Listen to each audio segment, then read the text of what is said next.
I go for refuge until I'm enlightened to the Buddha, the Dharma, the Sangha. By my accumulations through the practice of giving and so forth, may I become a Buddha to benefit all sentient beings. I go for refuge until I'm enlightened to the Buddha, the Dharma, the Sangha. By my accumulations through the practice of giving and so forth, may I become a Buddha to benefit all sentient beings. I go for refuge until I'm enlightened to the Buddha, the Dharma, the Sangha. By my accumulations through the practice of giving and so forth, may I become a Buddha to benefit all sentient beings. Sanje jola zoge jonam la chanjo bardo dane gyapsuch kage jenzo gebe sonam ge dola benjere sanje dubare sho Sanje jola zoge jonam la chanjo bardo dane gyapsuch kage jenzo gebe sonam ge dola benjere sanje dubare sho Sanje joda zoge chonam la chanjo bardo dane gyapsuch dage jinzo gebe sonam ge dola pencere sanje dubare sho. In dependent origination, there is no ceasing, no rising, no annihilation, no permanence, no coming, no going, no separateness, no sameness. I prostrate to the consummate Buddha, the supreme among all teachers, the one who taught this peace, which is free of elaborations. I prostrate to the mothers of the hearers, the Bodhisattvas and the Buddhas, which through the knowledge of all late hearers seeking preservation complete peace, which through the knowledge of paths, causes of seven graces, achieve the end to the world, and through the possession on which helps subdue its expanded variety of teachings. The one who is transformed into the reliable guide, motivated participants to benefit sentient beings, the teachers to guide them, protect her, to you are my prostrations. The one who is eliminated the web of conceptualizations, and is endowed with the divine bodies of the vast and the profound, who eternally shines for the forever noble light rays are my prostrations. Inspired by wisdom and compassion, today in the Buddha's presence, I gently demand a full awakening for the benefit of sentient beings. Om ye dharma hetu prabhavam hetum desham datagato yavatat desham jayo nirodha evam bhati mahashramanaye svaha. Om ye dharma hetu prabhavam hetum desham datagato yavatat desham chayo nirodha evam vati mahashramanaye svaha. Om ye dharma hetu prabhava hetum desham natagato yavatat desham chayo nirodha evam vati mahashramanaye svaha. All phenomena arise from causes. The causes are taught by the Tathagata, the cessation causes as well as taught by the great seer. Profound, peaceful, elaboration-free, clear line and non-composite.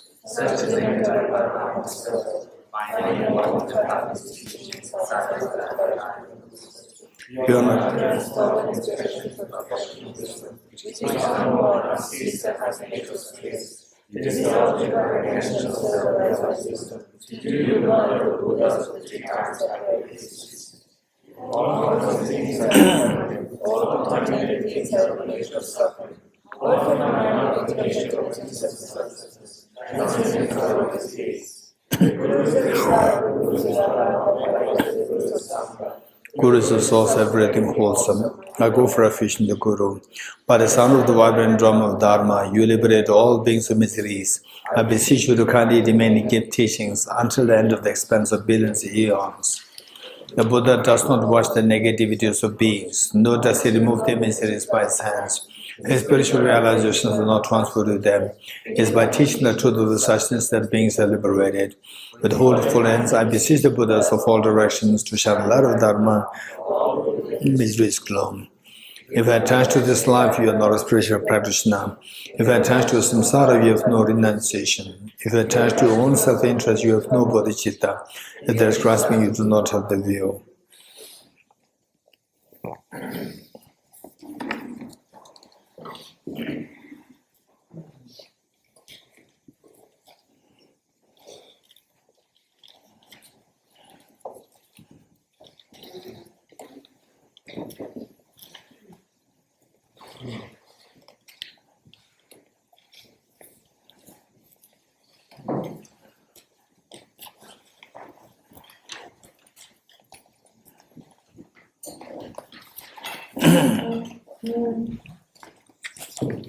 Okay.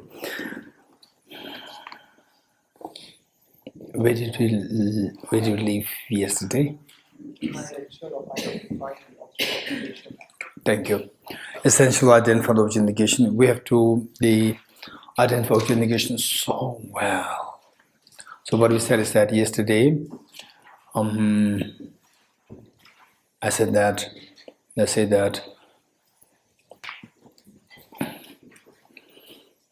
what is negated. This flower is not chocolate. What is negated? Chocolate. Not chocolate. The flower being chocolate is negated. We cannot negate chocolate. Swiss chocolate is there. Is anybody from Switzerland? No one. Usually when I give the example, Swiss chocolate is there, I get Swiss chocolates. Okay, so what I'm saying is that you cannot negate chocolate. Chocolate is there. So what is negated is that this flower being chocolate is negated. Okay. When I say that, if someone asks me, what is emptiness? Then I say that this flower is not chocolate. This flower is empty of being a chocolate. This is emptiness. What will you say? No, what will you say? This is not correct. How is not correct? You have not identified object negation well. How did I not identify object negation well? Because you fall extreme of? Minimalist?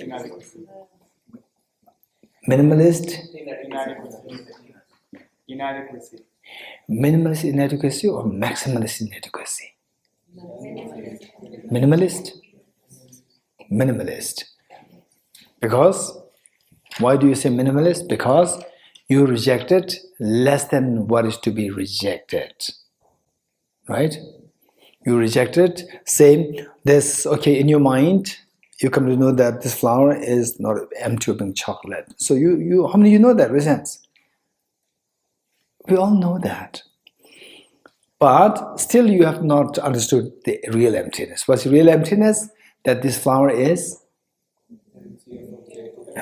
empty of objective existence. You see this as object real, right?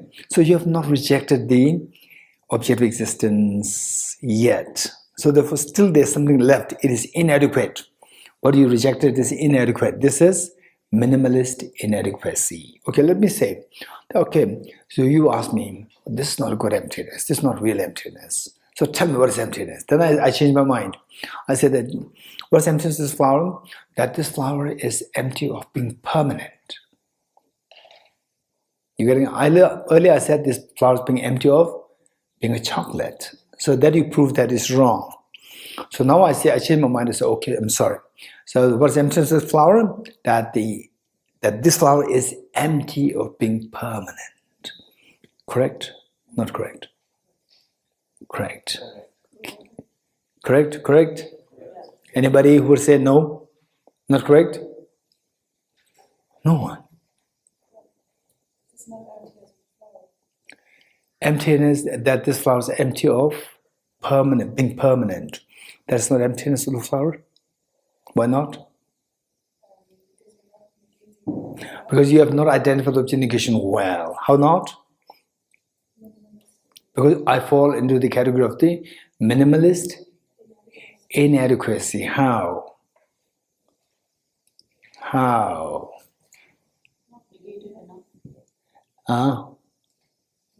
Not negated enough. How?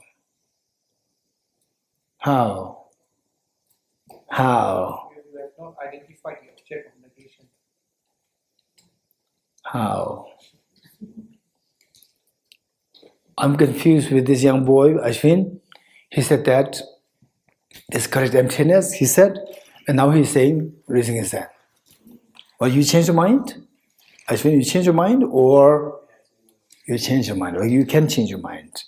Yeah, that's perfect. Tell me now.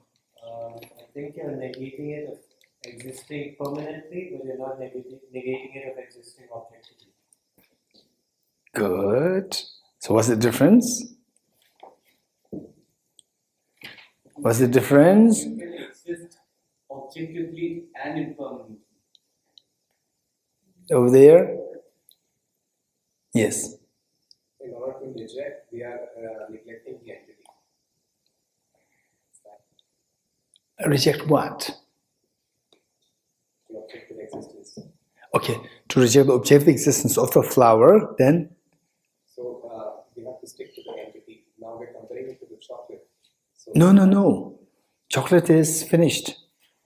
We move to the permanent. Say that somebody asked me that what's the emptiness of the flower? First I said, emptiness of the flower is very simple, that the flower is empty of being a chocolate. So then you prove that it's wrong. I fall under the category because I could not identify object negation well. How not? Because I fall under extreme, the word, which of the extreme? Minimalist inadequacy, right? So if you fail to identify object negation well, you cannot get the emptiness correctly. Okay, then I changed my mind. I said, okay, now the flower being empty of being a flower being empty of a chocolate, or the flower empty of being a chocolate. The flower empty of being chocolate, there's not emptiness. So what is emptiness now? Now I change my mind. I say the flower being empty of being permanent phenomena. That is emptiness. Correct? Not correct. The flower being empty of flower empty of being permanent. That is emptiness. How many say correct with hands? There's so many hands earlier now, all dissolved. Raz, correct, not correct? That the flower is empty, flower is not permanent. This is emptiness. Correct? 1, 2, 3, 4, 5. Okay, don't let me count 1, 2, 3. Just raise hands all together. So it'll be easy for me. Okay, only 2, 3. Okay, how many of you disagree? Raise hands. Interesting, more hands coming up. Good. Ashwin, what's your hand? Up or down? Okay, up. So how many of you hands up? Raise hands. Okay, Ornella, tell me, why did you raise your hand up? For what? To say that the flower is empty of being permanent is not emptiness. It's not empty. How not? Because I did not identify the object negation well. How? There are two extremes, two mistakes there, two extremes there. Anyone? Raise hands. Pinzoli, yes. Geshe-la, the example that you gave, that flower is empty of being permanent. Yes. In here, we have failed to identify the object of negation because the example that you gave, here we are negating the objective and subjective existence of the flower. So we have fallen into the extreme of maximalist redundancy. So what we rejected is that the flower to be permanent is rejected. That falls under the extreme of maximalist redundancy. How? Because we have negated more than what is to be negated. Are you sure? Okay, how many you agree with Pinzole? Raise hands. How many agree with Pinzole? 1, 2. How many don't agree with Pinzole? Raise hands. Okay, many hands. Look, there are many hands coming up. You raise hands, raise hands. Raise hands. Okay, gentlemen over there, tell me, how do you disagree? Because we're rejecting two different.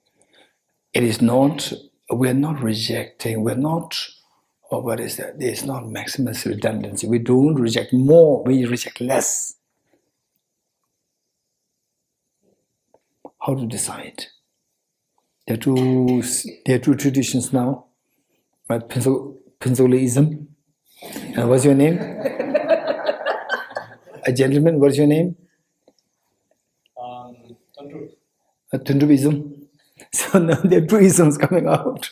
So later on, people say that there's once upon a time, many hundred years ago, there was a person known as Dorji. He taught emptiness, and there are two traditions came into being. Right? There's Penzoism and Tundubism. There are two traditions, and you decide whichever you want to go. Okay, Joshua, tell me. Geshe-la, so when you say that the flower... No, first tell me, which ism you are following? I'm following the minimalist inadequacy. This is Tundubism. Okay. So you are negating less than what is to be negated, because emptiness means emptiness of the objectivity of the object is the objectivity of the object. Thus, Okay, I'm confused now. thus, even though you negate the permanence, but the objectivity of the object still exists. Still not negated. Still not negated. Okay, so what Joshua is saying is that it is minimalist because you reject less than what is to be negated. You rejected the permanence of the flower, even if you know that it is not permanent, by knowing that it is impermanent. You know that it is impermanent. For example, of the four schools, what's the first school? What's the first Buddhist school? Vaibhashika school. Even Vaibhashika school knows that the flower is impermanent. You're getting it? But they don't know emptiness. So they could not reject the objective existence. So what Tundula said, is that you reject less than what is to be rejected. You reject only the permanence of the flower, and still you adhere to the objectivity of the flower. So objectivity of the flower is still not negated. Okay, so what's the problem? To say that, okay, what is emptiness? Emptiness of the flower is that the flower is empty of being permanent. What's the problem? Is the correct emptiness? Maya?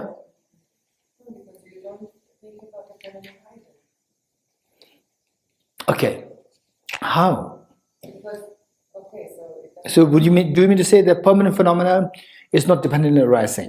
No, I'm saying that if it's empty of being permanent, and it's impermanent, it still arises out of something. Still? Arises out of there is something there. Of course there, yes. Yeah, but Dependent origination is there. So it's not. Dependent origination and permanence, there's no contradiction. There's no contradiction between accepting the flower to be permanent and the flower to be dependent origin. There's no contradiction. You say it's only impermanent. You lack the. This is what I said. I said that this flower is not permanent. Exactly. Not permanent, which means the flower is impermanent. Flower is impermanent means dependent origination is there. Okay. Okay, so yes, Jack. Okay, we negate this is permanent, but we still think this bunch of atoms is a flower. We still have there is something objective in your hand. Okay, so what Jack is saying is interesting. Although you reject this to be permanent, by knowing that it is, how do you reject the flower to be permanent? Hey, because by knowing that the flower is impermanent. And how do you know the flower is impermanent? To see the flower is changing. You're getting it? So by knowing the flower is impermanent, you reject the flower to be permanent. You see the emptiness of the permanence of the flower.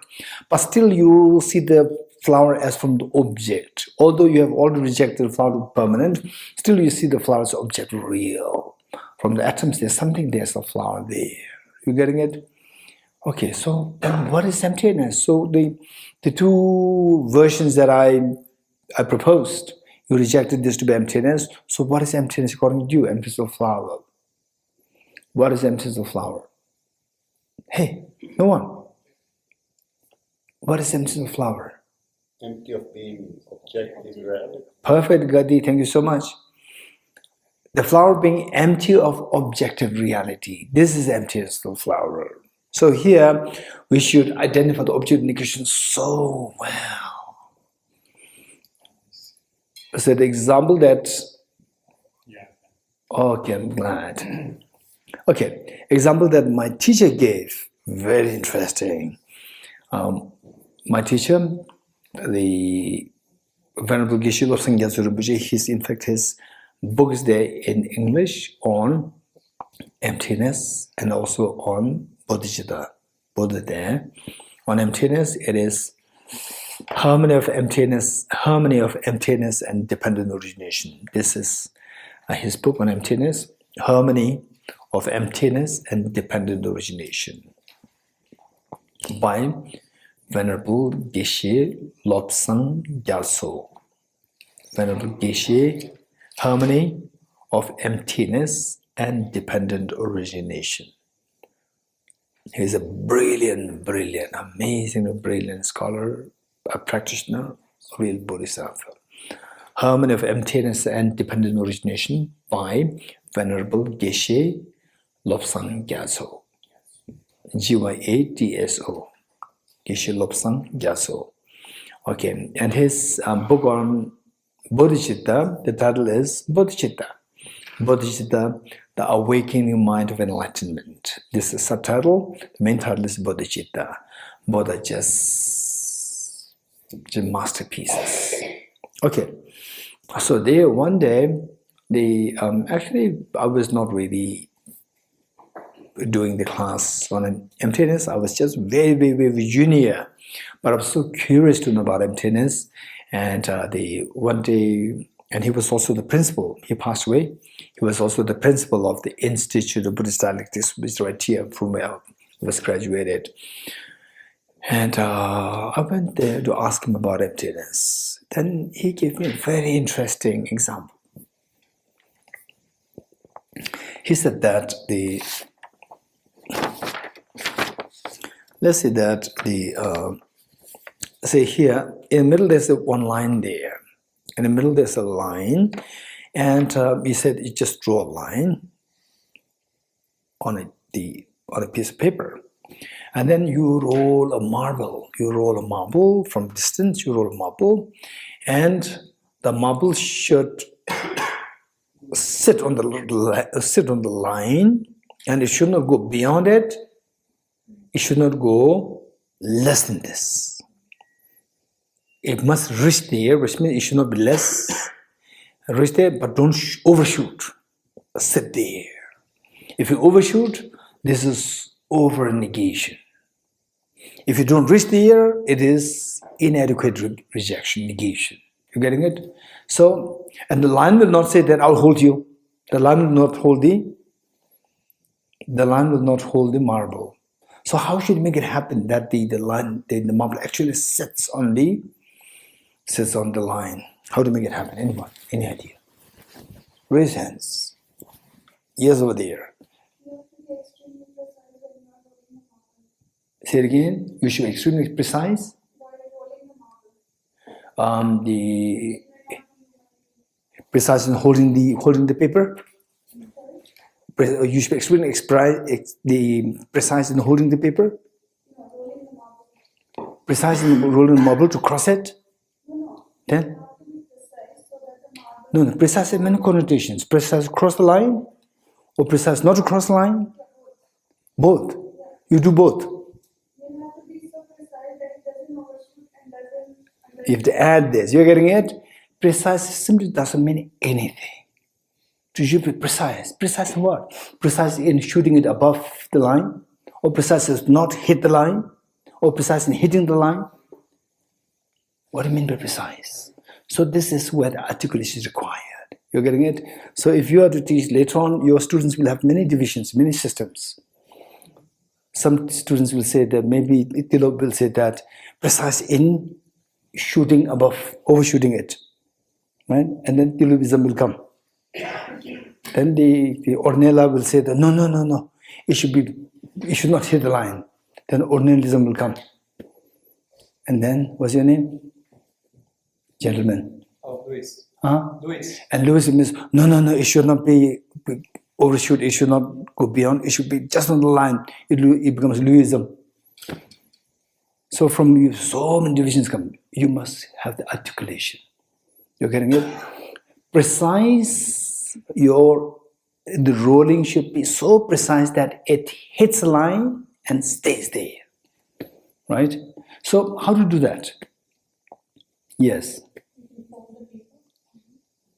Oh, that's interesting. But if they say, if it's the instead of paper, if it is the what? Stone? We can fold the stone? Bend the stone? Wow. Okay, how do you do? By understanding the marble and the line better. Yeah, I know the line so well. The line is there. I know my marble so well. I play with this marble all this my small childhood. I know it so well, right? And I hit it, right? And it goes up. Articulation required. Yes, here. You need to believe. Okay, I believe that. Okay, I hit it so hard. I believe it sits on the line, right? Okay, Tilom. Yeah, try a few times to get a sense for it, a feeling for the marble. Yes, it's the feeling for the marble I had since long time ago when I was a small child. I have the feeling for marble. Yeah, I know the marble so well. So, and I've enjoyed it. To get a feeling for the pressure that I give the marble to come. So the pressure must be so accurate. The pressure must be so accurate. The force must be so accurate that it reaches the line, but it does not cross. Right? It's not too strong that it crosses the line. That is not too less that it does not reach it. It's just so accurate force that it sits on the line and not go beyond, not less. Yes. Yes, over there. By training, it increases the chance to get closer to the line. Say it again. By training. Doing it 10 times, it increases more chance that it's closer to the line. Okay. Not exactly. So by training to make the ball sit on the line. Otherwise, you can train that the ball crosses the line. Even there is also training. And you train so the ball does not reach the line. Even the training, there's so many kinds. You're getting it? You need to learn how to articulate. Okay, now I don't see anything. I'm a little blurry now. Right? I don't see anyone. Okay.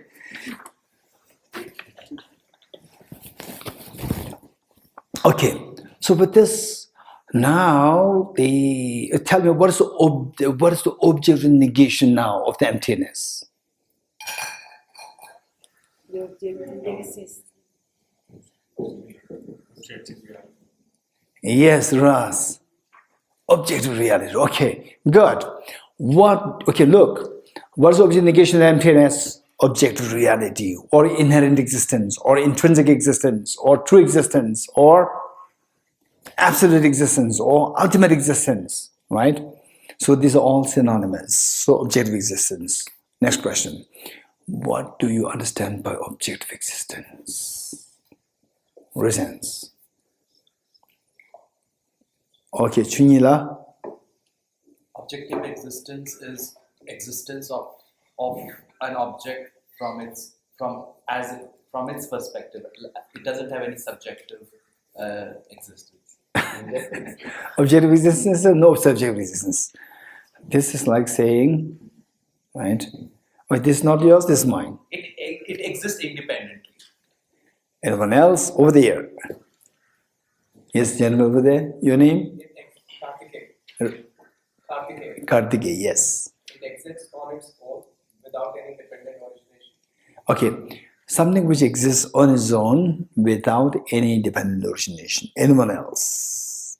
There can be many ways of understanding what objective existence is. Anyone? Yes. That the object exists by his own side. That the object exists from his own side. Yes. And that the subject that is observing the object doesn't have any. Okay, so the object exists there, let's say the flower exists from its own side, and your subject of mind does not have any role to play for its existence. Anyone else? Yes, Jack? The delusion or wrong view that the things has a inherent. What do you mean the inherent existence? They exist by itself, independent of a mind to observe and. Okay, let's all listen. that something existing objectively, something exists inherently means something which exists independently of our mind. Anyone else? Okay. But when I say listen, it doesn't mean that this is the ultimate answer. You're getting it? So listen means we're getting different shades of explanation, and this is very helpful for our growth. You're getting it? Anyone else? Yes. It exists independent of causes and conditions. That it exists independent of the causes and conditions. Jyoti? Even if the subject will try to negate it as much as possible, it will still exist. No matter what the subject, No amount of negation by the subject will affect it. say it again. No amount of negation by the subject will affect it. Are you sure? We are defining objective existence. Yes. So let's say Vaibhashika. Vaibhashika knows that, say what's your mother's name? Ujjwala. What's your grandmother's name? Mother's name? Durga. So let's say in the eyes of Durga, Ujjwala is not a mother, it's a daughter. Right? And Vaibhashika knows that. And if independent of the Durga's mind, Ujjwala doesn't make sense as a daughter. This is what Vaibhashika knows. But Vaibhashika still believes that Durga exists objectively. You're getting it? So this is not the meaning of objective existence. You reject that, still the objective existence is held very strongly. Okay, now going back to what Ashwin said. How many of you agree with Ashwin? Something existing independent of the causes and conditions. That's objective. Okay, let's say non-composite space, non-composite phenomena, right? How many of you learned non-composite phenomena? Raise hands. Absence of flower is non-composite phenomena. Raise hands. Who? How many heard of this? Absence of flower. That is a non-composite phenomena. How many of you heard this? Not sure. You heard it somewhere. Not here, right? Those who think that you've heard in this retreat, raise hands. That absence of flower is a non-composite phenomena. Okay, non-composite phenomena, which of the three natures it belongs to? Non-composite phenomena.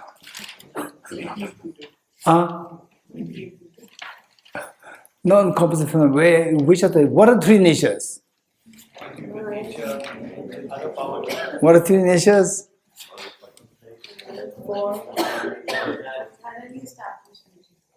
What are three natures?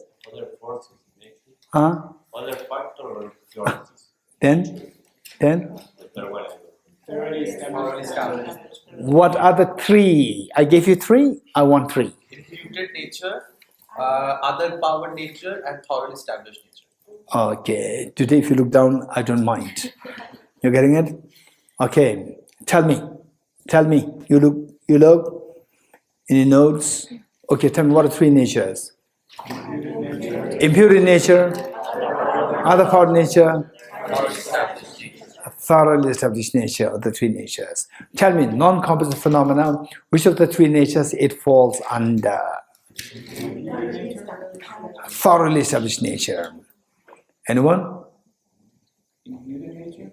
Imputed nature, are you sure? I think it's permanent phenomena rather than reactions, but I'm not sure.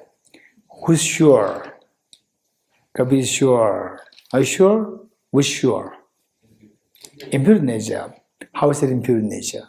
Because it's permanent phenomena that is not. What your name? What Amir said? As Amir said, to be saying that the absence of flower is imputed nature because it falls under the category of, hey Amir, permanent phenomena other than thoroughly established nature is correct. Okay, so what is meant by which means that other power, what is that? Absence of flower is not other power nature. Hey, absence of flower, is it other power nature or not? No, it is not. It's not. which means it does not exist by the power of the other causes and conditions. Right? Yeah. So the absence of flower, does it exist objectively or not? Absence of flower, does it exist objectively or not? Nothing exists objectively, right? That you can be sure. Nothing exists objectively, which means absence of flower does not exist objectively. Is it permanent or impermanent?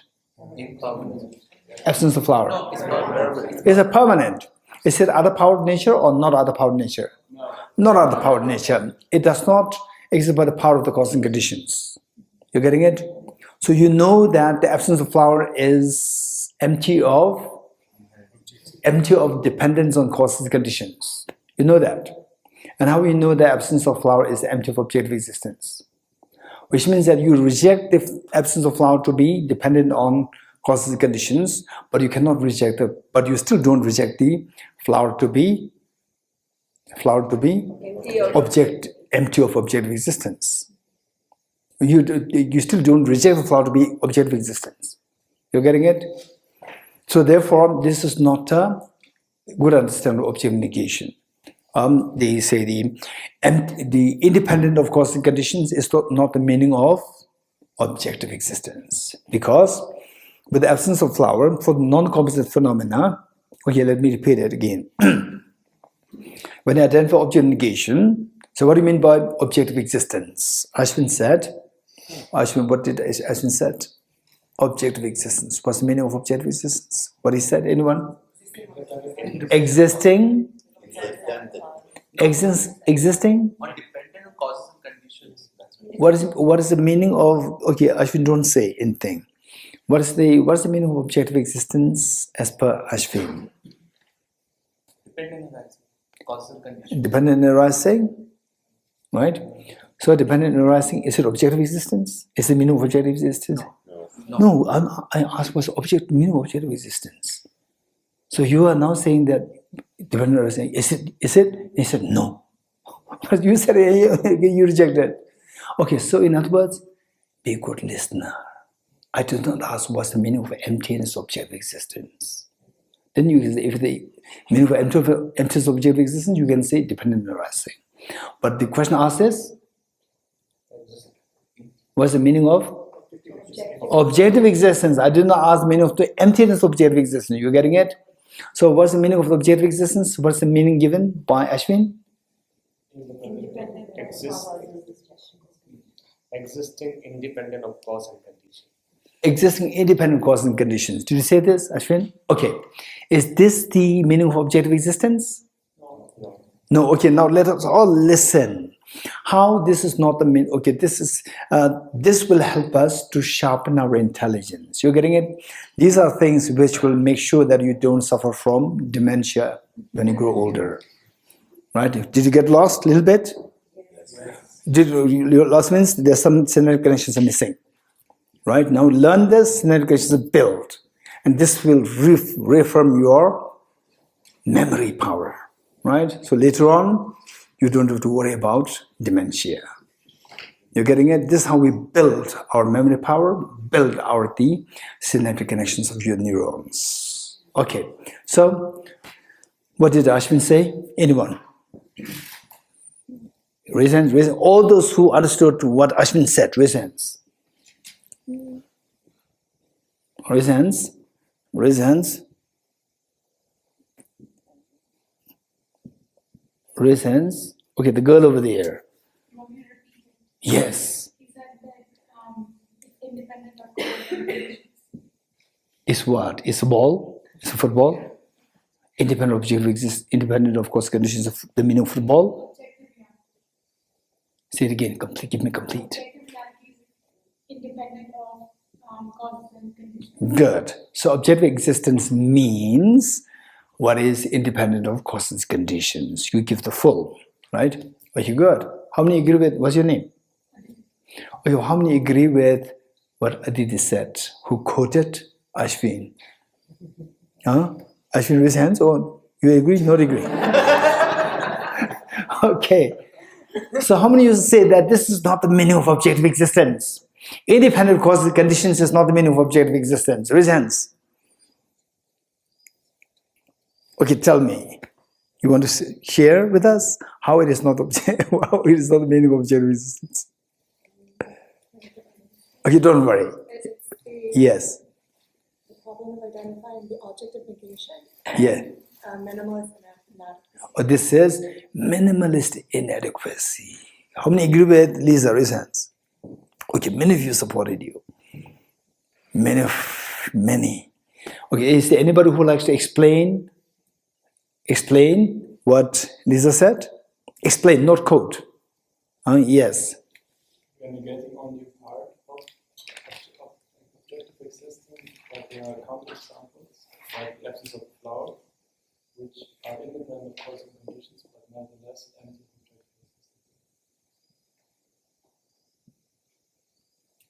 Okay, how many followed your name? Hannes. How many followed Johannes? Raise hand. How many understood Johannes? Okay, Ashwin, tell me what Johannes said. He said that the absence of a flower is independent of causes of conditions, but it's not enough. that's not enough to negate its objective existence. What do you mean by that? Meaning that there is still something left to be negated other than the causes and conditions. So the absence of flower is empty of dependence on causes and conditions, which means it should be what is empty, what is independent of causes and conditions.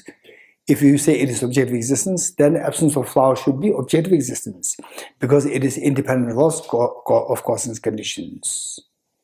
Okay, let me repeat it.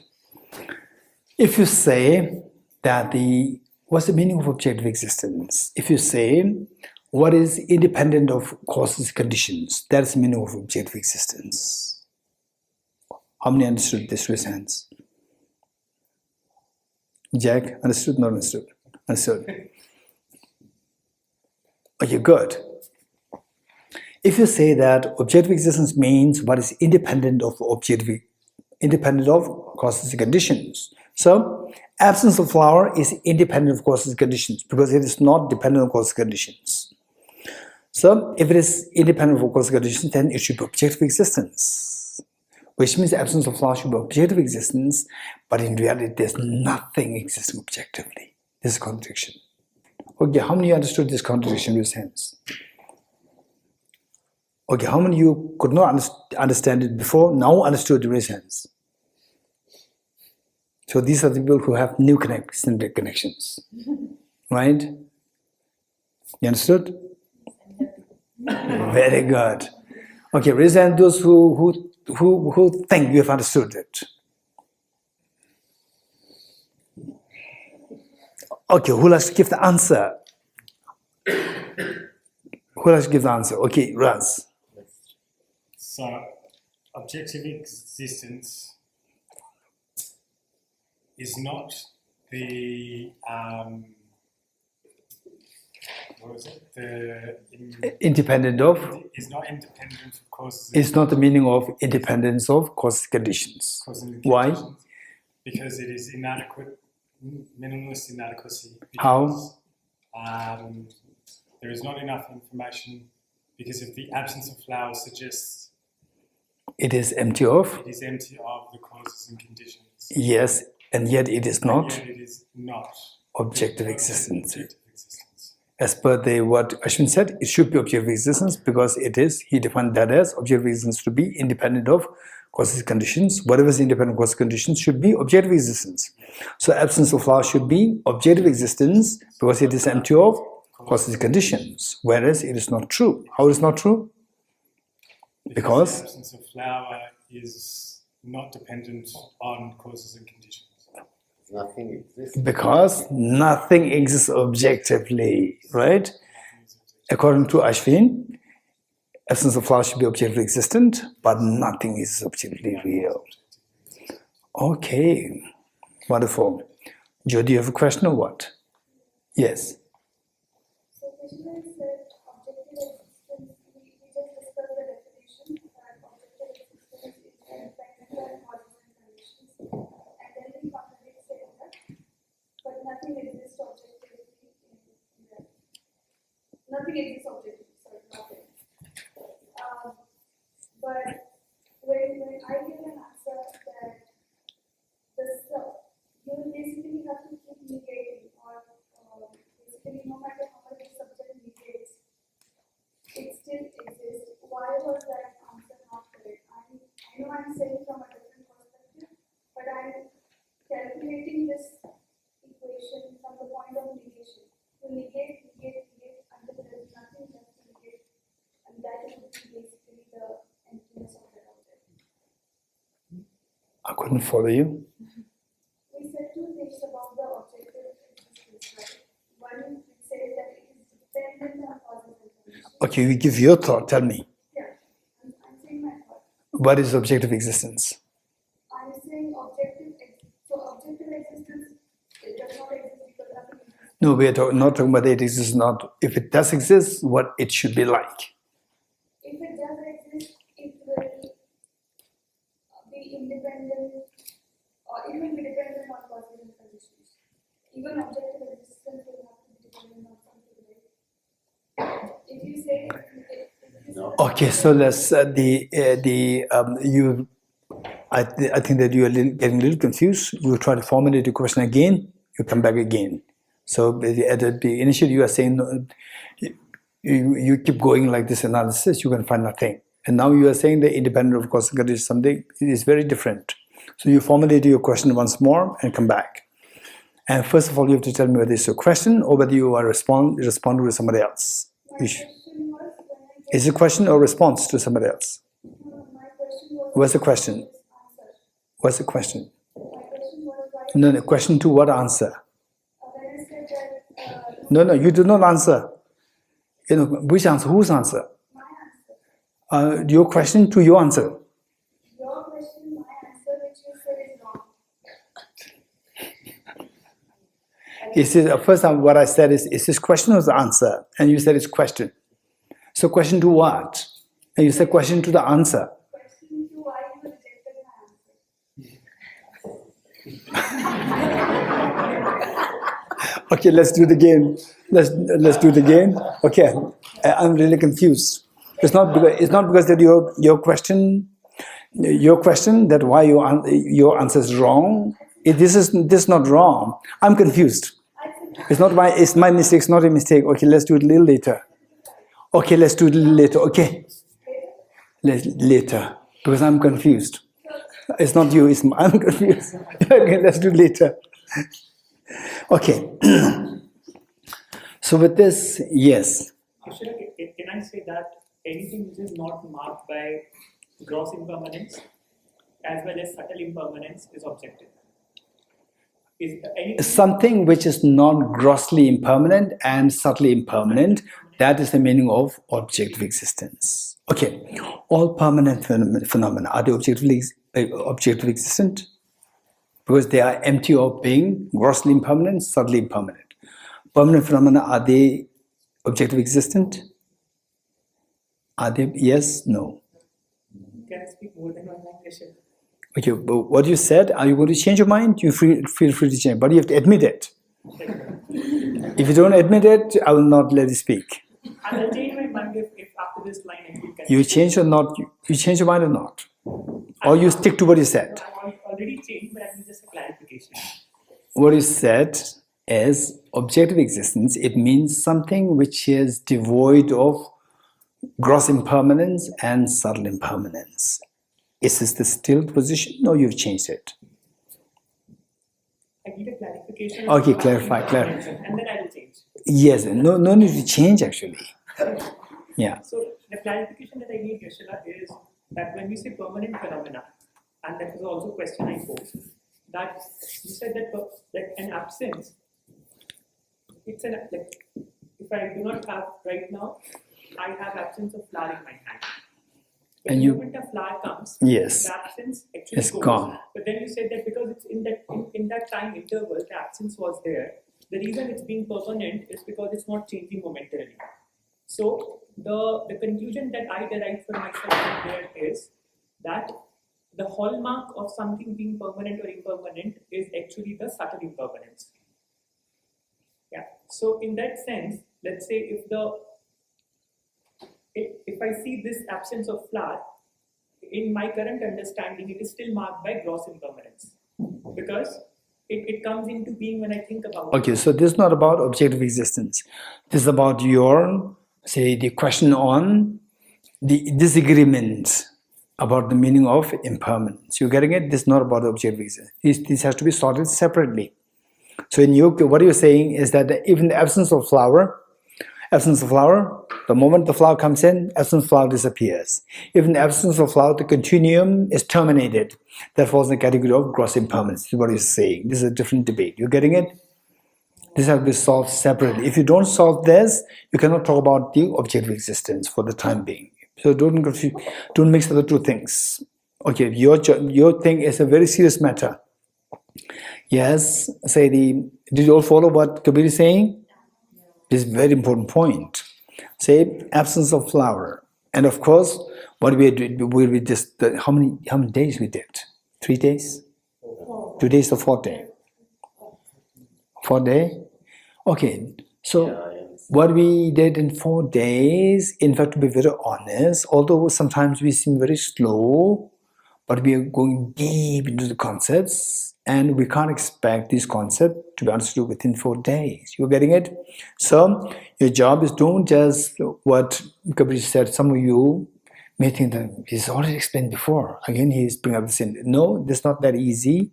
So what people bring up as a question, these are very serious matters. You're getting it? Say, and not only these are to be reflected deeply. Say, absence of flower, no flowers in my hand, there's absence of flower in my hand. The moment, so absence of flower, I said is permanent phenomena. What is that? Permanent, impermanent phenomena? Permanent. We all said permanent phenomena. The moment the flower comes, absence of flower disappears. So absence of flower, the continuum of the absence of flower is terminated. So a phenomena whose continuum is terminated, last time we said is gross impermanence. It is gross impermanent.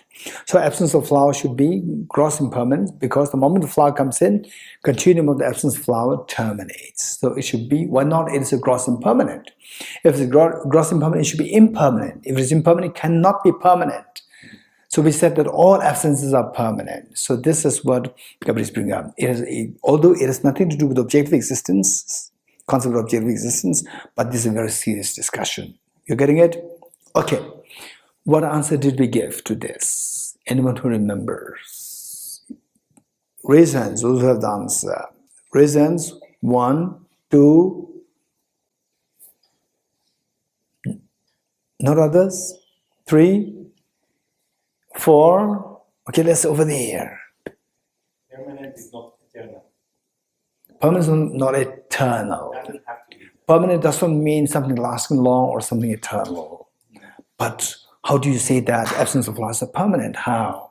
It doesn't change. It doesn't change. It changes. From being existent, it becomes non-existent. Right? Absence of flower existent. The moment the flower comes, absence of flower becomes non-existent. It changed from existent to non-existent. Za. Or what? Ras. But like the absence of flower exists permanently because it in itself does not change. How? It does not die, it does not, like, it can disappear, sure, but as it exists, in its condition of the absence of flower, it does not change. How? It undergoes no change. How?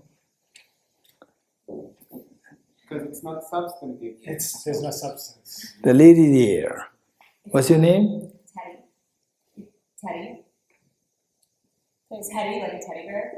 Teddy bear. Yeah. Okay, Teddy. Yes, Teddy. Because it's not dependent on other causes and conditions. Interesting. How not? It is. Absence of flower is dependent on other causes and conditions. Let's say the flower is there, right? Teddy, listen. The flower is there. Now, I'm going to create the absence of flower. Right? But it depends on my hand as a cause. Absence of flower is created. You're getting it? Absence of flower is created by the causes, by my hand as a cause, and the left hand as the condition. These two things there. My hand pick up the flower, Right hand pick up the flower, and left hand as a surface, causal condition there, absence of flower is created. So, Teddy, what you said is correct, but you have to defend it. Anyone else? Over there. I have a doubt. When Teddy says that when the flower is absent, right, then it is absent of causes and condition. But there is a cause and condition, there is a mind which is imputing. So that's the third one. Cause and condition is the first one of the dependencies. Wow, that's amazing. So when the mind coming to play falls in the category of third level of dependent origination. It's not the first level. What's the first level? Causal condition. Mental imputation happens to every phenomenon. That is the third level, which is applicable to permanent, impermanent both. Good?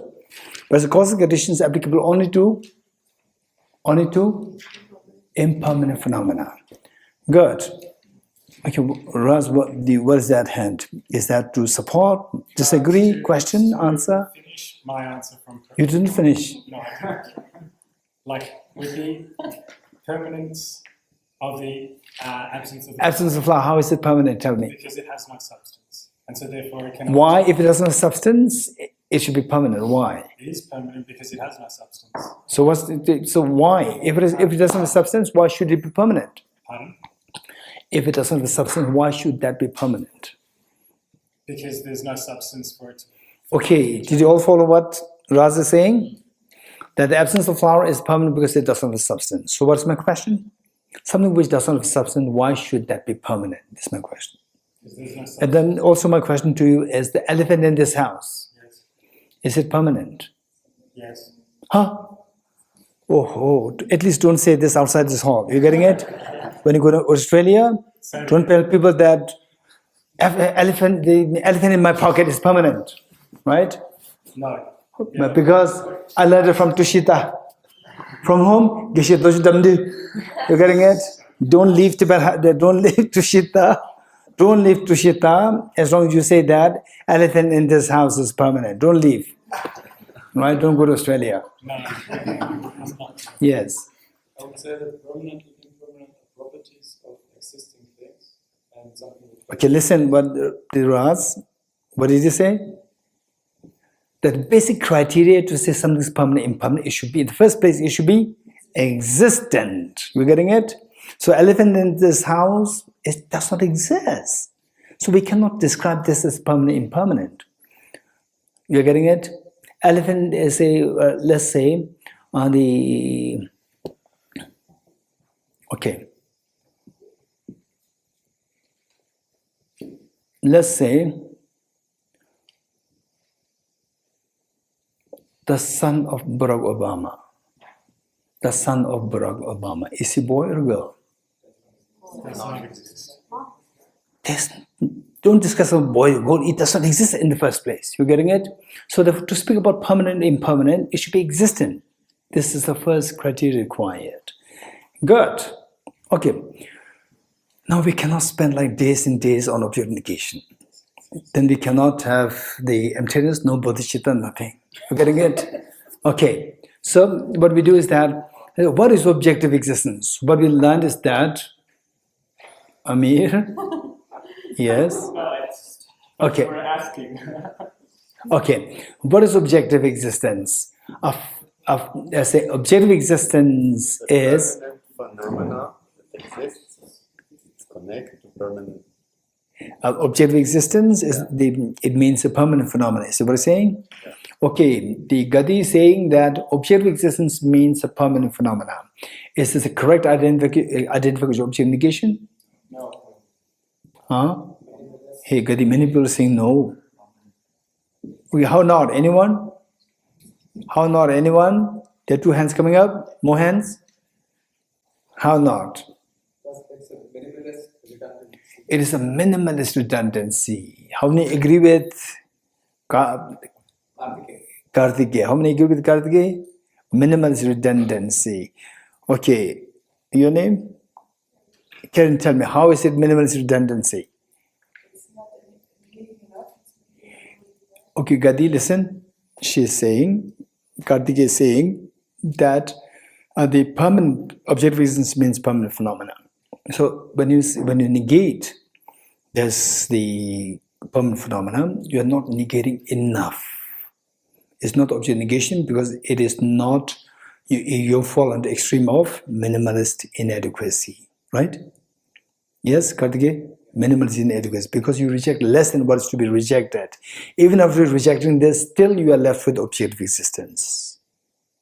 Okay, so say that objective existence is thing. If it exists, it should be a thing which should exist independently. Something which should exist independently of the imputing mind, or independently of the, yeah, that's the best. Something which exists independently, of the subjective mind. Okay, let's say something which exists independent of the imputation of the subjective mind. That's better. Something which exists independently of the imputing mind, or something which is independent of the imputation of the subjective mind. That's better. Let me say it again. Something which exists independent of the imputation of the subjective mind.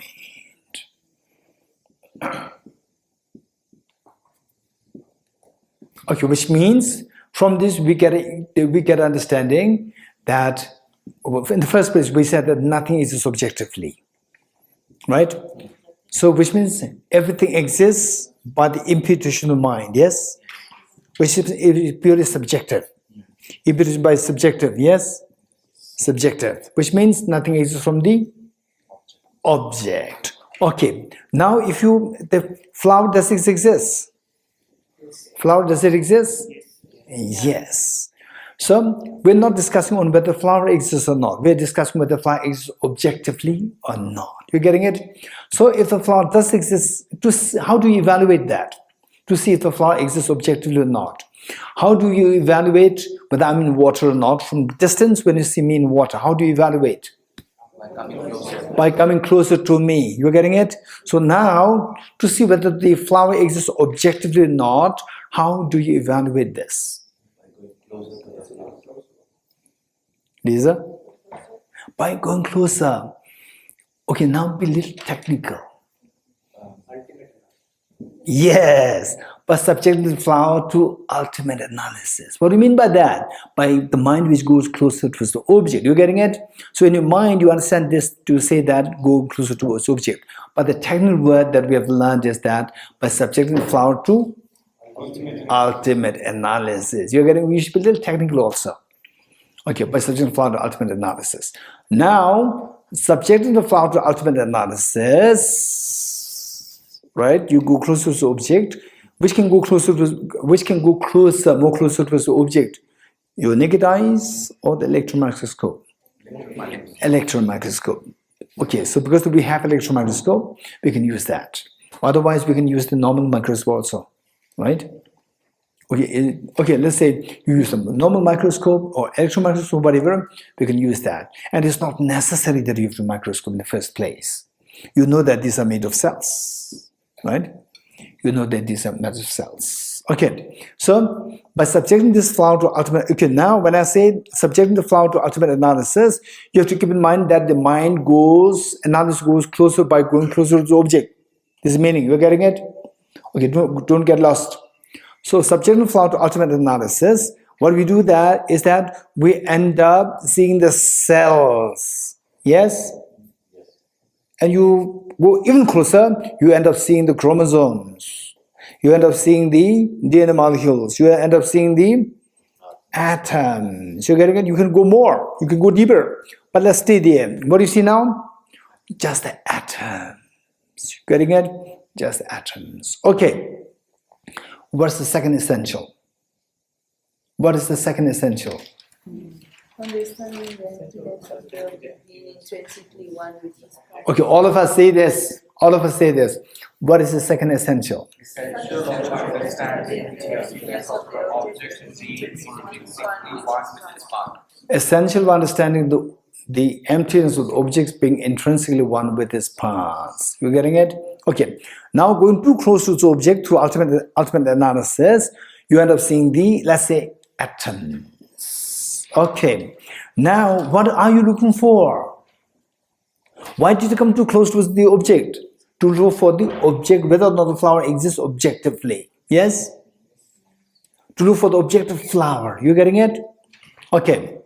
So now, going there, you end up seeing the atoms. Okay. If there is an objective flower, either the atoms should be the flower, yes? Okay, let's say that, if I say that the,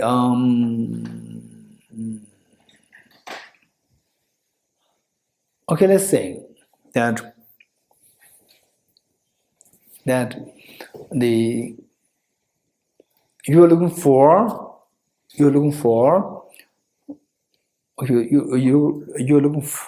okay, let's say Amir. How old are you? 20 years old. Amir. You're looking for Amir, right? And somebody said that he lives in room A. Room A is my room, right? And the person, Chinila, is very confident. He said that you go to, Amir is in that room A, right? If what he said is correct, then anybody who is in that room A should be the Amir, yes?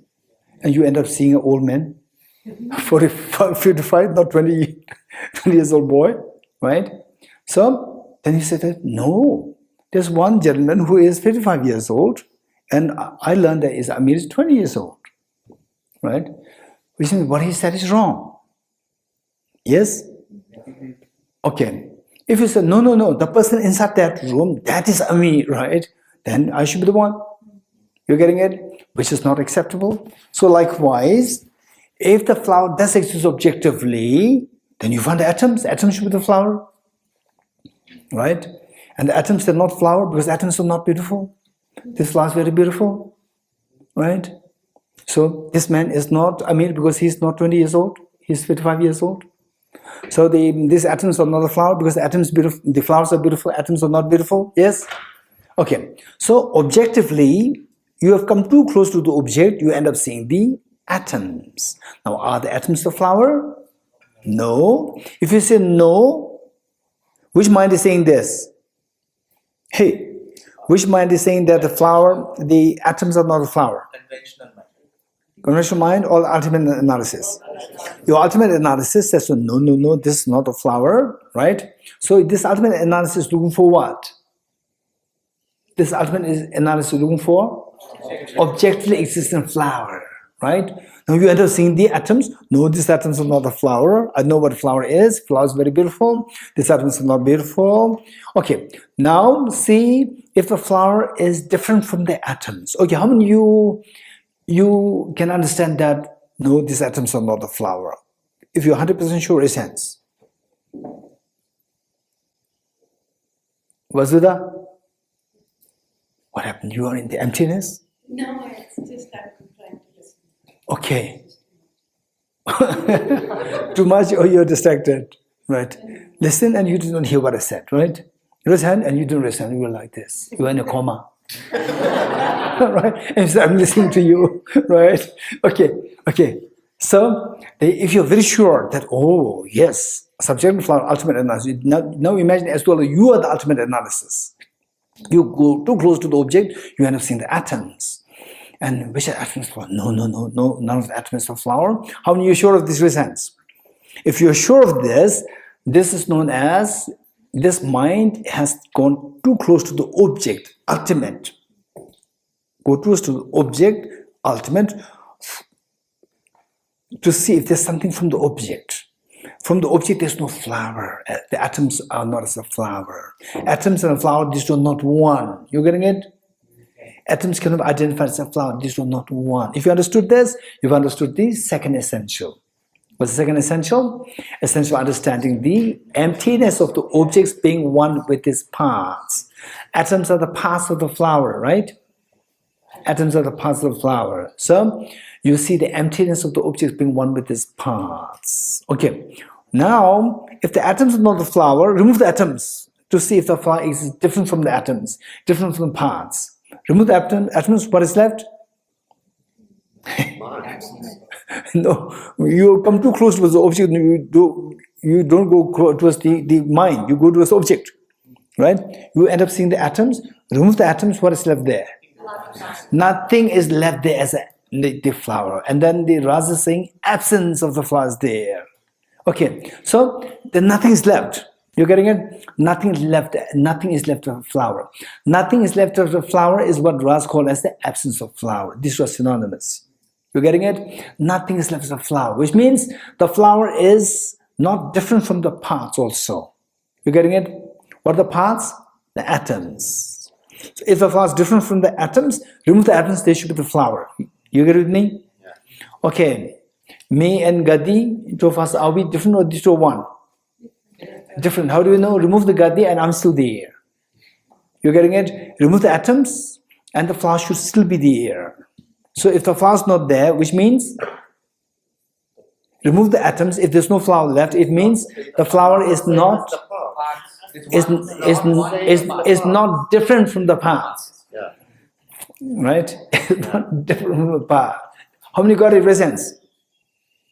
Wow, I'm glad. It's not different from the parts. So, somebody says that, okay, Dorji, you have taken my key. It is in your hand. How many hands I have? 2. You're getting it? So I prove that it's not in my hand. How do I do? First, I've only 2 hands. And the person said that you have my key in your hands right now. And I open the first hand, it's empty. It may be the second hand now. Then I open this second hand, it's empty. Right? Put them together, combine together, I prove that your claim that your key is in my hand right now is faulty. You're getting it? Likewise, for the flower to exist objectively, there are only 2 possibilities. Either the atoms, it should be seen by the which mind? Ultimate analysis. So, with the ultimate analysis, you end up seeing the atoms. And the atoms are not a flower. This is one option for the flower to exist objectively. Then the second option is remove the atoms. They should be the flower different from the atoms. This is the second possibility. And then both possibilities are proved wrong, which means the flower doesn't exist objectively. How many got it? Presents. Okay, flower doesn't exist objectively. This is the fourth essential. What is the fourth essential? Essential of understanding the pervasion. That anything which is empty of intrinsically one and intrinsically different from its parts entails the emptiness of objective existence of the object. You're getting it? No. Which means, okay, how many understood this? Say the 2 possibilities. The 2 possibilities, if the 2 possibilities are not true, that the flower is one with the parts, one with atoms, or different from the atoms. If the Buddha rejected, it rejects the flower to existing objectively. How many understood it? At least intellectually. If you understood this, even the wordings are very complicated, you have understood the 4th seal, 4th essential. What's the 4th essential? The essential of understanding the pervasion that anything which is empty of being intrinsically one and intrinsically different from its parts entails the emptiness of objective existence of the object. You got it? Perfect. Okay. So it's a language problem. It's a language problem. Yes, that's true. It's a language problem. So there is a formless flower. There's a formless flower. Where? In the atom. So it's also flower, but it's formless. Okay. Okay. Let me. Okay, this flower. Okay, imagine that you are so fond of flowers. What is this? Hey. Flower. How beautiful is this? So.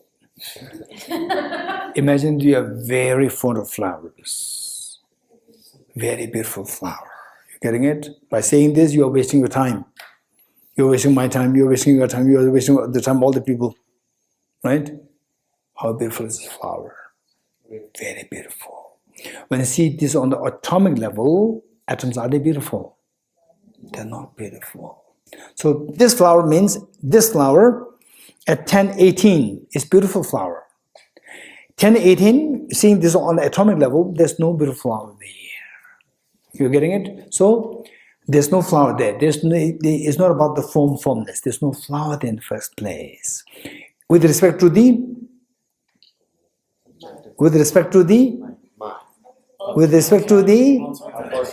Tenzala, with respect to the ultimate analysis. Hey, be a little technical, right? Thank you, Tenzala.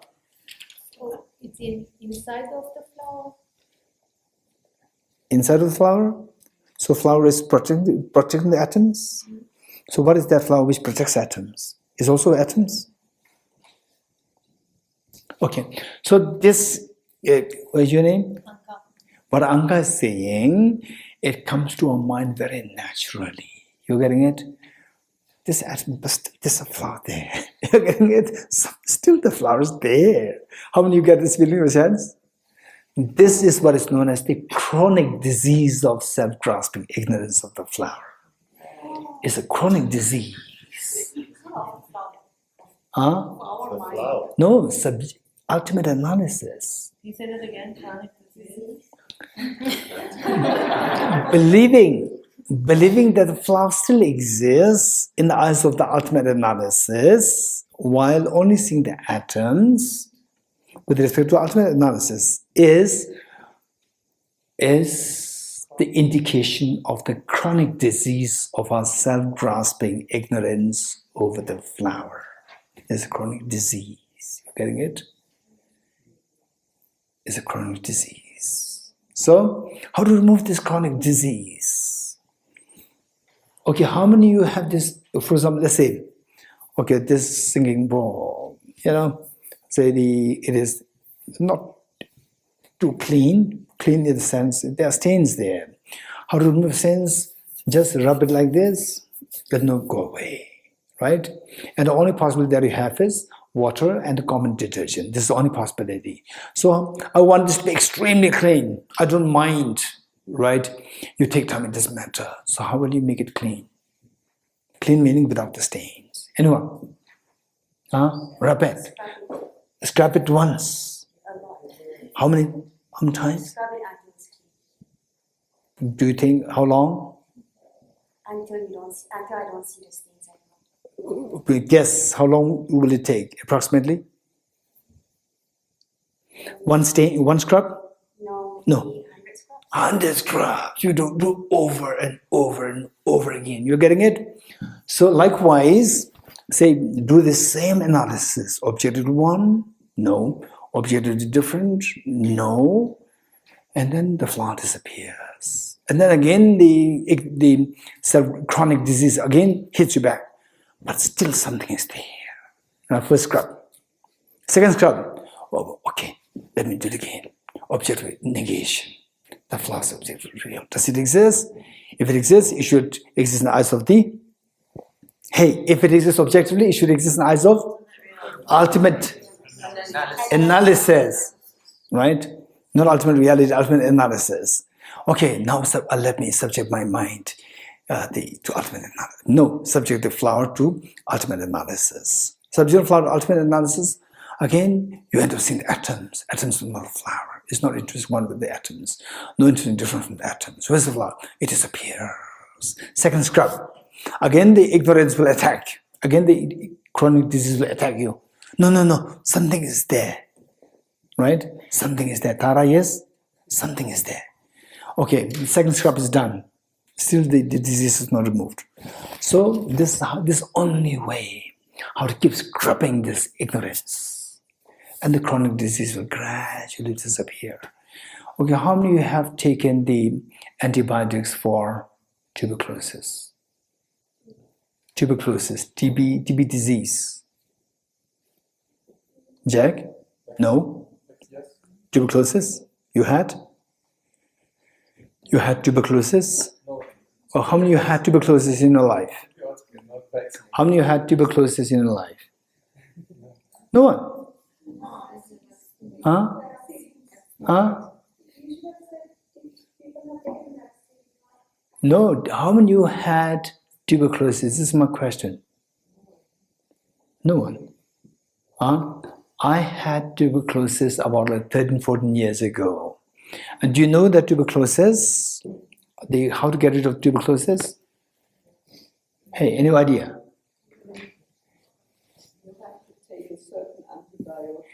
Certain antibiotics like what? Isoniazid, rifampicin, ethambutol. These 3 antibiotics you have to take. Okay. 6 months regularly. You're getting it? It's not just one time that you take these antibiotics and tomorrow you said that I'm still having a problem. No, you have to take it 6 months continuously, not breaking for even a day. Likewise, this meditation, if you really want to be freed from the fears of life, these fears of life are all attracted by the chronic disease of the belief that things exist objectively. And this chronic disease can be removed only by taking the dose of emptiness every day, scrubbing every day, right? Every day, and gradually over time you will feel, okay, now it makes sense. Now, so deep inside you'll become very confident, and superficially anger, attachment, these afflictions can arise, but deep inside you become very confident.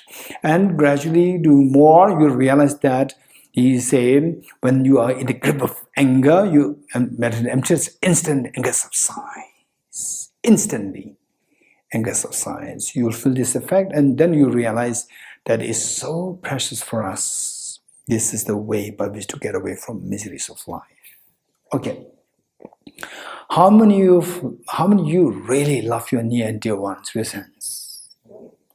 How many of you really love your near and dear ones so much? Raise hands. And Jack has a very beautiful the feeling of his tremendous love and affection for his grandmother, his mother, and his sister. Beautiful. It's so moving to hear that. Okay, this beautiful moment. Okay, do you know there's a side effect to this? What's the side effect? Attachment. Oh, don't be boring. Attachment. What is attachment? What's wrong with attachment? What's the side effect? No, don't worry about self-grasping. Don't make things very boring. What's the side effect? Even the ordinary people without introduction to attachment, self-grasping, they know this. What's the... Yes, speak your mind. Right? What is the side effect? This tremendous love towards your near and dear ones. What's the side effect? Raise hands, raise hands. Raise hands. Okay, tell me. Fear of losing near and dear ones. And other side effects? Similar to this? The lady here? No. The lady here? Yes. Do you think falling into the trap of seeing that relationship objectively? Don't make things boring. Objective, subjective, even the side effects are the things which even people who are not exposed to objective, subjective, independent, dependent, even they know the side effects. Okay, speak your mind. The girl there. Pain that you feel over losing your near and dear one, loved ones. You're getting it. These are the side effects. And what is the pain like? 2 minutes? Or acute pain? Hey, how many of you had that experience? Raise hands. How many of you had that experience? And how many of you have the fear that this will come to me one day? Yes. These are the side effects which everybody knows. You're getting it? How fun it is to have this side effect. There's no fun in it. It's so painful. You're getting it? How beautiful is this love and affection? So beautiful. And the beautiful love and affection, very beautiful love and affection, with the side effect is so painful. You're getting it? Okay, I'll give you 3 choices. Right? I'll give you three choices, and you choose one. One, so much love and affection towards somebody, and so much pain over the loss of the near and dear ones. One choice. Second choice, no love, no pain. No pain, no gain. Right? It's their second choice. You don't love, You just say, mom, very boring mom. Husband, very boring husband. Wife, very boring wife. Right? Children, very boring children. Right? So when you lose them, there's no pain. You don't love, no pain. No pain, no gain. This is second choice. Third choice. There's so much love which is so beautiful. You just, from your work, you anticipate. You look forward to meeting your mom at your house. You look forward to meet your, say, husband, your wife, your children, your grandmother, right? You look forward to that, having tea together, right? Okay, so much beautiful moments of love and affection without the pain over the loss. There are three choices. Which will you go for? Are you sure? Okay. If you want to go for third, you have to go for the wisdom of emptiness. Why? With the wisdom of emptiness and wisdom of emptiness is like a tea strainer. What is tea strainer? Young people, they don't know what is tea strainer. Everything is, what is that? Starbucks. And what is that? Starbucks and what else? Tea bags. No, Starbucks. Huh? Coffee day, Starbucks, right? Everything's so ready. You don't know what is tea strainer. Okay, what is tea strainer? Anybody knows? Raise hands those who know what is tea strainer. Raise your hands those who know what is tea strainer. Shri Lakshmi, what is tea strainer? You can pour the tea and it let the drinkable tea flow very freely and hold back the residual tea leaves. Do you understand what Shri Lakshmi said? This is tea strainer. And the many young people, they have no idea. Amir, you have any idea, tea strainer? You have never seen that? Yes. This is what I've been saying. Young people, they have never seen tea strainer. Right? Okay. The Pratyaksh, you have seen tea strainer? Never. You have seen. Your sister use? Your sister uses the tea strainer? Huh? Good. Drishti, you know tea strainer? Are you sure? Did you use that? Good. Okay, your mother uses that, your dad uses that. Okay. So tea strainer is like what? Anybody who can describe it beautifully? Anyone? Yes. It's to filter out the tea leaves so that the water that has been infused with the tea leaves can be drunk without you taking in the tea leaves. Very good. To separate the drinkable tea and the residual tea leaves, to separate that. You getting it? So let flow the drinkable tea very freely and stop the residual tea leaf. You getting it? So wisdom of emptiness will let flow of your virtuous mind, compassion, love, affection, kindness will let flow so freely and hold back. Stop the anger, ego, fear, anxiety, pain. This is the job of the wisdom of emptiness. Right? So if you want to go for the third choice, go for the wisdom of emptiness. Got it? Yes. Can you explain practically how we use emptiness with our family? Okay, good question. Good question. If you're so angry towards a family, if you're very angry towards a family, think of just sit down and take some deep breaths. 7 times, 8 times. When your agitation subsides, then whosoever irritated you, see that person as a bunch of atoms. The person dissolves and see how your emotion reacts. Your emotion calm down. okay, I'm stupid to become angry towards a bunch of atoms, right? I don't become angry towards a bunch of atoms as the rock. I don't become angry, right? So it's just a bunch of atoms, and it keeps you calm down. This is not emptiness. This is not emptiness, because to get emptiness is like PhD. So we are just in the kindergarten. You're getting it? But you can still apply this, something which is similitude of empty, similar to emptiness. You do it, and gradually, meanwhile, don't be with the teddy bear all the time. What should you do? Gradually, at one age, let go of the teddy bear and hold the textbooks, and gradually hold E equals to MC square, right? And then gradually hold UNO, keep improving, keep growing. So gradually then go for the real emptiness, where your mind will feel an extremely tranquil feeling which we never experienced before. Then you realize that, okay, this is what is known as the fearlessness, total peace, absolute peace. Okay, Gadi? We said that nothing exists objectively. Would it be right to say that the atoms of the flower doesn't exist objectively? Okay, this is a good question. So this is similar to a question which Amir asked, I think. Is it Amir or Ashwin? Amir had asked, yes. Amir. So saying that, so when we subject the flower to ultimate analysis, flower disappears under the electron microscope, but the atoms are left. Doesn't mean that the atoms exist objectively. But this is a big question. So what do you think? Anyone, what do you think? Resents? Okay, Karen. But then with this electron microscope, we found that the atoms, the flower disappears, but the atoms are found. Because that's still in our mind. No, let us speak. They still function. They still function conventional. So you find the atoms. Yes. You can still put them apart also. You can apart. Okay.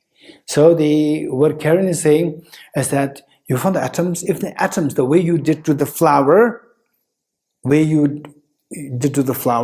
to split into the parts, even the atoms can be also split into parts, and the atoms also disappear.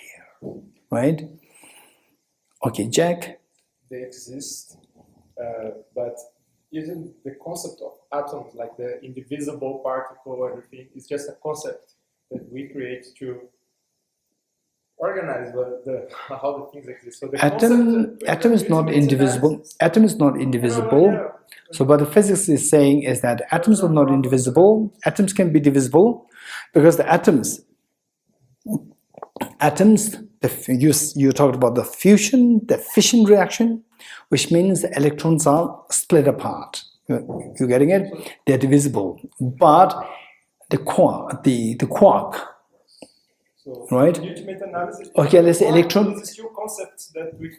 Quark is not a concept. Quark is an objective. They exist, but the concept of quarks or electrons is.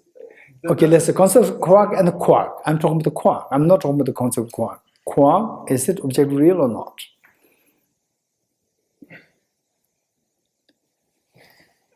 So through ultimate analysis from atom, once we go deeper and deeper, what is left maybe towards the end would be energy. And energy can manifest into anything but nothing. Okay, what is left is energy. So energy exists objectively. So everything is energy. So this is what I'm saying. So everything is energy. So energy exists objectively. Okay, in a way, I am actually throwing a question. This is my question. You mean to say, finally, energy is left. Do you mean to say that energy is objectively real? Nothing objectively real. You're getting it? Nothing exists objectively. Even the energy does not exist real. And then yesterday we were talking about how the mind does not exist objectively real. We are talking about all these things. You getting it? Okay. So back to the point is that what is that? Say the flower disappears, but you found the atom. Right? Say, okay, what is this? What is this? What is that mind which made you say that this is flower?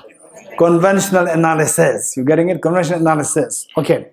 Now, if somebody, let's say that the group A and Group B. Group A and Group B.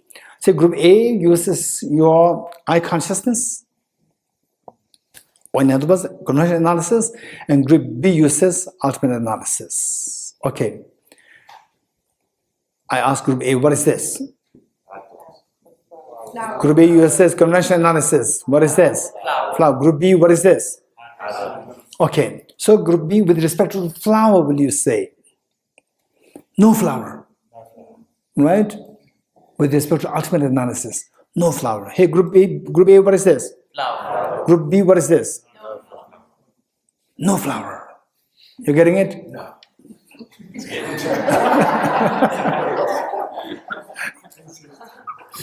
Okay.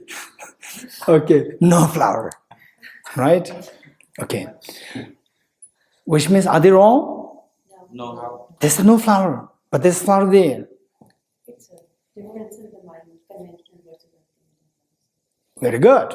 So this is, say, what they are saying no flower is with respect to the ultimate analysis. With the ultimate analysis, it does not exist, but it does exist with respect to the conventional analysis. Now, let's say okay, look, this is a very important part. A very important part. I'm going to relate this ultimate conventional analysis with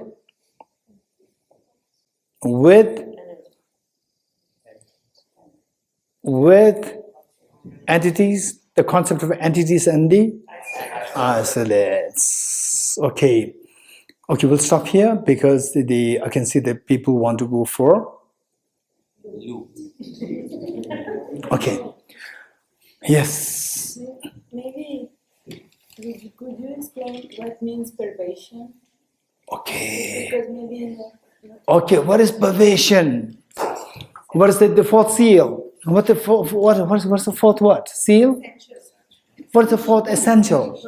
Understanding, placing, anything. Anybody who can say this by heart? Anybody who can say this by heart? The fourth essential. Johannes, you can say this by heart, please. I can try. Yes. Is that essential of understanding the relation between the object being intrinsically one parts and the object being intrinsically different parts, leading to the realization that the object does not exist. Very good. 80% correct. Okay. The essential understand the pervasion. Okay. Okay, let me put it very simply. Just see if you agree with me. All boys should necessarily be human beings, correct, not correct? Yes. You're getting it? All what is impermanent should necessarily be empty of objective existence. Yes, no? Yes. Whatever is A should be B. Yes. Whatever is A should be B. This is meaning of what is this pervasion of say B pervades A. You getting it? This is English. You getting it? Whatever is A should be B means B pervades A. For example, say not equal. Pervades is different. The boys and the human beings, they are not equal. But the human beings, yes, human beings pervade the boys. The boys are the subset of human beings. You're getting it? Boys are the subset of human beings. So in other words, say whatever is empty of intrinsically one, intrinsically different means there's no objective existence. Whatever. Pervasion means whatever. Whatever is empty of being one with different from the parts should be empty of objective existence. This is meaning of pervasion. I appreciate that you are very serious. Thank you. So we are left with a very important point. I'm not going to discuss this here. We'll do it in the second class. That is Entities and isolates. and it's also, we already did it. Yeah. What you said now. What did I say? The entities and the isolates. I already taught this before. So what are we going to do now? Wonderful. You're getting it? A concept of entities. I said why I taught this, not because that I have to time pass. right? It's for a purpose. The purpose is to relate this to the emptiness concept. So now this second session will go on this, right? Okay. Deyata Om Gati Gati